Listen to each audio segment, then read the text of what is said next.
A lot of times too, the Jewish stereotype, I don't even know why y'all are mad. Oh, you own everything. Oh, what a bad stereotype.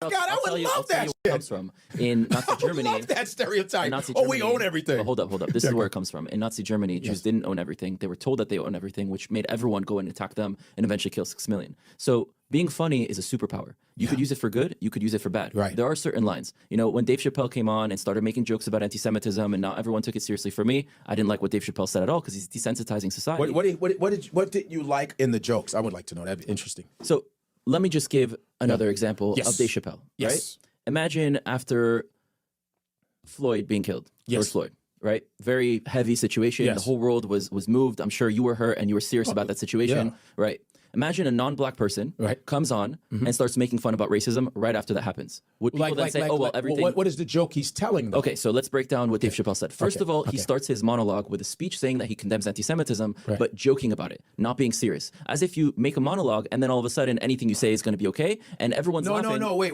Okay, remember, we're comedians. He's telling a joke. But it's not funny. But to you... Yeah, but the problem is when the world laughs at anti-Semitism, which is a real thing, then they realize that it's not that important. But laughing... He wasn't laughing at First of all, Dave's not anti-Semitic. I didn't say he couldn't be because Lorne Michaels runs SNL and he's Jewish. That doesn't matter. And he worked in an Israeli club.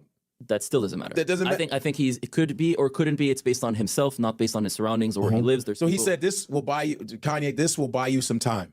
That when he said that letter, that was hilarious. I thought it was funny too. It was funny as fuck because you know what? He was making fun. The Jewish, but I do understand what he's saying though. The Jewish people are very hurt at the moment, and there's real trauma that we face, and there's real persecution. In New York City, you live in New York, right? Yes, sir. 13% of the population is Jewish. Over 56% of the total hate crimes are specifically targeted against Jews.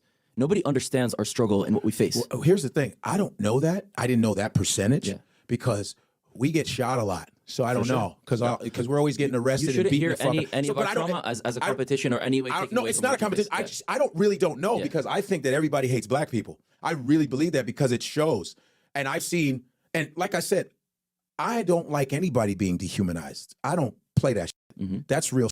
You another comment. Go ahead. Okay. Well, yeah, I want to hear see, Dave. when Dave did that letter thing, I thought it was funny because he's making fun of the way Kanye went about it.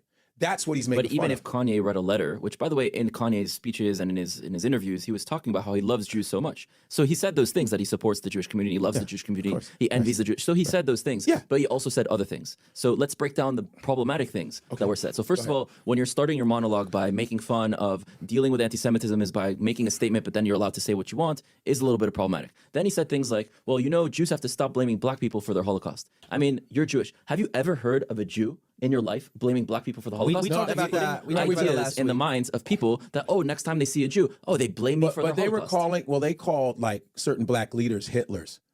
And that's fucked up. But I mean, Hitler is being used as a word for anything. Yeah, they was like, you're like a Hitler. I go, well, people use that term nobody's today killing in general. black folks. Don't kill Jews like that. We don't. That's a fucked up label to put on somebody. Hitler did some really. That's everyone. But again, you're talking about individuals, and they use that term throughout whatever society. Now we're talking about like Jews themselves. Yeah. I've never had in my life a conversation where Jews are blaming black people for the Holocaust. When he said stop blaming black people, what he's saying is, there's a lot of subtext in comedy. A lot of times people take it literally, and that's why a lot of Nigerians, when I do Nigerian shows, I go, it's not literal, guys. Read between the lines. He's saying you're getting mad at Kyrie Irving. The shit you're doing to Kyrie Irving is just not. It's just a little overboard. I think it's because it was right after Kanye. And it's like you're blaming them. It's like you're being ridiculous on how you're treating. Especially Kyrie and that's what he was saying with that. He didn't technically referring to Kyrie. He was referring to those guys. But how does that have to do with the Holocaust?